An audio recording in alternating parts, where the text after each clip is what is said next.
여러분 안녕하세요. 전산회계 운용사 상급 실기편입니다.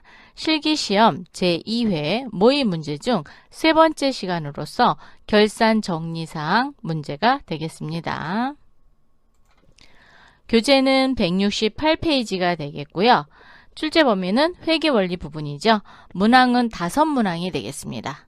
자, 5문항 그리고 각 4점씩 해서 총 20점을 획득할 수 있는 결산 정리사항이 되겠습니다. 결산 정리사항은 활용할 수 있는 메뉴는 일반 전표 입력을 하고요. 결산 자료 입력을 하는데 일반 전표 입력은 수동 결산할 때 사용하고요. 결산 자료 입력은 자동 결산할 때. 그럼 수동 결산은 뭐 할 때인지 보면은 뭐 손익의 정리, 뭐 소모품의 정리라든가 아니면 뭐 보험료의 기간이 미경과됐을 때 선급 비용으로 정리하는 이런 손익의 정리 분계를 수동 결산으로 많이 하고요. 그다음에 유가증권에 대한 평가 이런 부분들도 합니다. 자동 결산에는 상품 매출원가 구하는 거, 감가상각비 계상하는 거, 대손중단금 설정하는 거 이런 걸로 또 구성이 되어 있고요. 원가 경비별 감가상각 명세서는 감가상각비를 계산을 해서 결산자료 입력을 통해 전표를 발생할 겁니다. 합계잔액시산표는 그렇죠. 매출채권 잔액을 알아볼 때 쓰겠죠. 왜냐하면 매출채권은 외상매출금과 받으러옴 각각 잔액이 얼마인지 그거에 대해서 설정률을 곱해서 대손충당금을 빼고 보충법으로 또 설정을 해야 되니까. 재고자산 수불부하고 재고자산 명세서는 상품 매출원가 즉 기말 상품 재고액을 구할 때 활용이 됩니다. 결산 정리사항에서 주의할 사항이 있어요. 첫 번째는 수동 결산을 일반 전표 입력 메뉴에 먼저 입력하셔야 돼요. 선 입력. 먼저 입력을 하시고 나서 자동 결산을 위한 결산 자료 입력 메뉴를 열으셔야 됩니다. 결산 자료 입력에 이제 자동으로 발생시킬 각 항목별로 입력을 하고 나서 반드시 전표 추가라는 거를 꾹 눌러주셔야 자동 전표가 일반 전표 입력에 자동 반영됩니다. 그러면 다 자동 전표를 생성시킨 다음에 일반 전표 입력 메뉴를 열어서 12월 31일자로 결산 분계 전표가 처리가 되었는지를 꼭 확인하시기 바랍니다.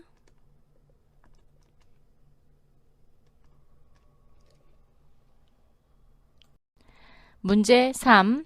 다음 기말 12월 31일 결산 정리사항을 회계 처리하고 마감하시오. 자, 결산을 정리하고 회계 처리하고 마감하시오 라고 했습니다. 총 5문항으로 이루어졌고요.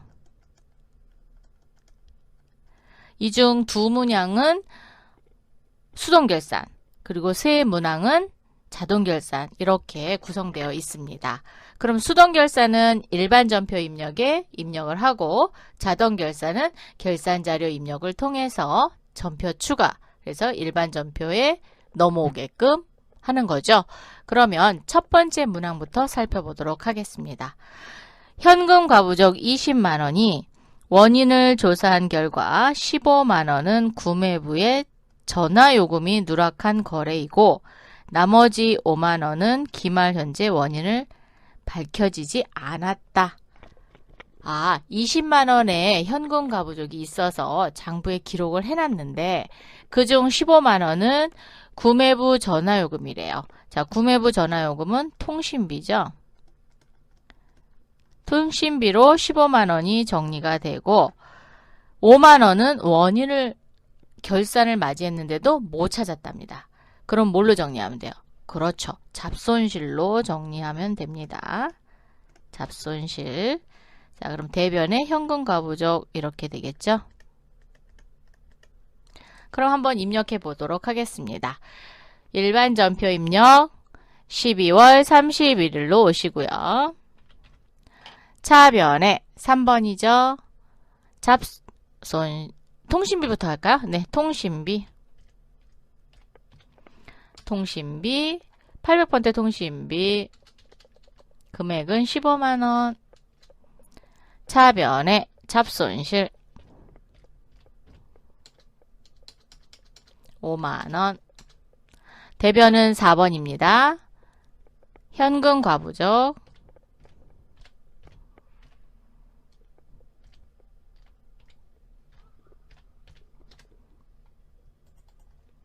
20만원.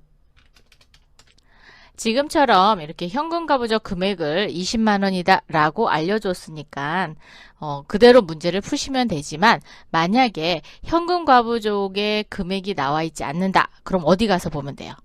그렇죠. 합계잔액시산표에 가서 현금 과부족이 플러스 금액으로 차변 금액에 나와 있는지 마이너스 금액으로 되어 있는지를 확인하신 후 얘가 현금이 부족액이었는지 아니면 현금이 과잉액이었는지를 구분하시면 되겠습니다. 지금까지 저렇게 금액이 나왔으면 그냥 금액대로만 분계를 하시면 되겠습니다. 자, 이렇게 해서 첫 번째는 그렇죠. 수동결산 했습니다. 두 번째 문항입니다. 장기 대여금에 대한 이자 미수액. 밑줄 그으세요. 미수액이라는 건 이자를 받았어야 되는데 아직 못 받았답니다. 자, 받지 못한 수익은 미수수익이죠.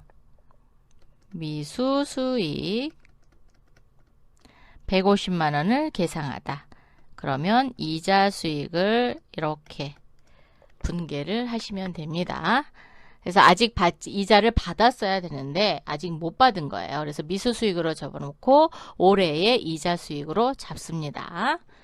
자, 그러면 12월 31일 전표에 차변에 미수수익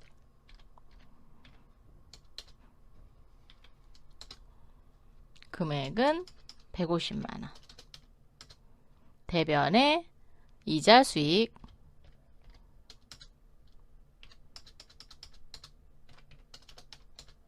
이렇게 정리하시면 되겠죠. 그럼 미수수익은 자산일까요? 수익일까요? 자산입니다. 이자 수익은 수익이고요. 네. 미수수익이라 그래서 수익이다 라고 얘기하시면 안 됩니다. 자산입니다. 세 번째 문항입니다. 모든 비유동자산에 대하여 감가상각비를 계상하다. 자, 비유동자산. 얘는 자동결산할 거예요. 자동결산할 거고, 감가상각비는 고정자산 등록을 통하여 원가 경비별 감가상각 명세서라는 메뉴에서 단기상각비가 얼마나 되는지 그 금액을 갖다가 넣으시면 되겠죠? 자, 그러면 두 개의 메뉴를 열어야 돼요. 첫 번째, 회계 탭에 고정자산 등록에 원가 경비별 감가상각 명세서를 처음에 누르겠습니다. 클릭. 자, 유형자산 총괄 보셔야 되고 무형자산 총괄 반드시 확인하셔야 됩니다. 유형자산부터 한번 볼까요? 자, 총괄에다 놓고 조회 버튼을 누르면 건물과 차량 운반구에 단기상각비인 287만 5천원과 차량 운반구인 75만 1,666원 요거를 전체 메뉴 클릭하시고 결산 재무제표 1에 결산자료 입력 클릭해 주세요. 1월부터 12월까지 매출원가 및 경비는 선택하지 않습니다. 왜? 상품 매출원가는 코드를 입력하지 않습니다. 라고 했으니까 자동으로 반영이 되거든요. 그래서 그냥 확인. 그러면 상품 매출원가 구하는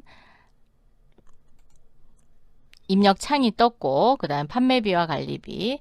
그럼 감가상각비는 판매비와 관리비 중 그렇죠. 감가상각란입니다. 여기 감가상각비란에 건물란 여기다 입력을 할 건데 원가 경비별 감가상각 명세서 클릭하셔서 건물 단기 상각비인 287만 5천원을 컨트롤 C 합니다. 복사해 주세요. 결산자료 입력에 감가상각비 건물란에 컨트롤 V 합니다. 그러면 혹시 옮겨서 적다가 잘못 적는 일이 없어요. 그래서 복사에다가 그대로 갖다 붙여놓으세요. 원가 경비별 감가상각 명세서 클릭해서 이번에는 차량 운반고, 단기 상각비 컨트롤 C, 결산자료 입력, 차량 운반고 컨트롤 V. 그리고 꼭 확인해야 되는 건 무형자산이 있는지 확인하라 그랬죠. 자, 원가 경비별 감가상각 명세서 열으셔서 무형자산 총괄 클릭합니다. 조회. 다행히 없습니다. 없으면 입력하지 않으셔야 돼요. 왜? 모든 비유동자산에 대해서 감가상각비를 계상하라 그랬으니까 유형자산 총괄과 무형자산 총괄을 꼭 눌러주셔야 된다라는 거. 다음 문제 또 가보도록 하겠습니다. 네 번째 문항입니다. 매출채권 잔액에 대하여 1%의 대손충당금 보충법을 설정하다. 매출채권에 대해서 대손충당금 설정하는 공식을 알아야 되죠. 자, 공식은 어떻게 되죠? 매출채권 잔액 곱하기 설정률 빼기 대손충당금. 그러면 설정액이 나오죠. 그런데 매출채권은 외상매출금과 받으러움인데 외상매출금 따로, 받으러움 따로 이렇게 계산해야 된다 그랬죠. 이유는 대손충당금 계정 과목이 서로 달라요. 왜? 외상매출금 바로 밑에 있는 109번을 쓰는 게 대손충당금이고 받으러움은 110번이 받으러움이거든요. 그래서 111번으로 분계가 돼야 됩니다. 그래서 반드시 따로따로 계산해 주셔야 돼요. 자, 그러면 합계잔액시산표 한번 가볼까요? 저기 회계 모듈에 합계잔액시산표 클릭. 12월 31일로 조회를 해주시고요. 외상매출금 잔액이 1억 642만원이네요. 자, 요거에 대한 1%를 계산할 겁니다. 그리고 대손충당금 잔액도 44만원이 있어요. 자, 그러면 잔액에다 커져 갖다 놓으시고 오른쪽 마우스 누르셔서 계산기 엽니다. 그러면 1억 642만원 들어왔고요. 곱하기 1%니까 0.01이죠. 대손충당금 44만원 빼겠습니다. 자, 빼기는 S입니다. 44만원. 그랬더니 62만 4,200원만큼만 설정해 주면 돼요. 그럼 요걸 그대로 있는 상태에서 결산자료 입력 클릭합니다. 그리고 대손상각 외상매출금 란에 62만 4,200원 넣습니다. 62만 4,200원 이렇게 입력하시고 계산기는 종료해 주세요. 받으러움 또 해야 되죠. 그러면 합계잔액시산표 열으셔서 받으러움은 대손충당금 잔액이 없습니다. 그러면 0.02니까 공 2개 지운 거랑 똑같거든요. 그럼 얘는 그냥 컨트롤 C 하셔서 결산자료 입력에 오셔서 받으러움에 컨트롤 V 합니다. 그리고 공을 몇 개 지워요? 2개만 이렇게 지워줍니다. 뭐 이게 너무 잘못 입력할 수도 있어요. 그래서 계산하시고 오셔도 상관없습니다. 자, 그래서 25만원 입력했습니다. 다섯 번째 문항입니다. 기말상품 재고액을 입력하고 결산을 처리하다. 재고평가는 선입선출법으로 한답니다. 자, 기말상품 재고액을 구하려면은 그렇죠. 재고자산 수불부를 먼저 마감을 하고 그리고 기말상품 재고액 자산별로 금액을 알아보려면 재고자산 명세서를 열어야 되죠. 자, 그러면 물류관리 탭으로 오시고요. 재고관리에 재고자산 수불부 클릭합니다.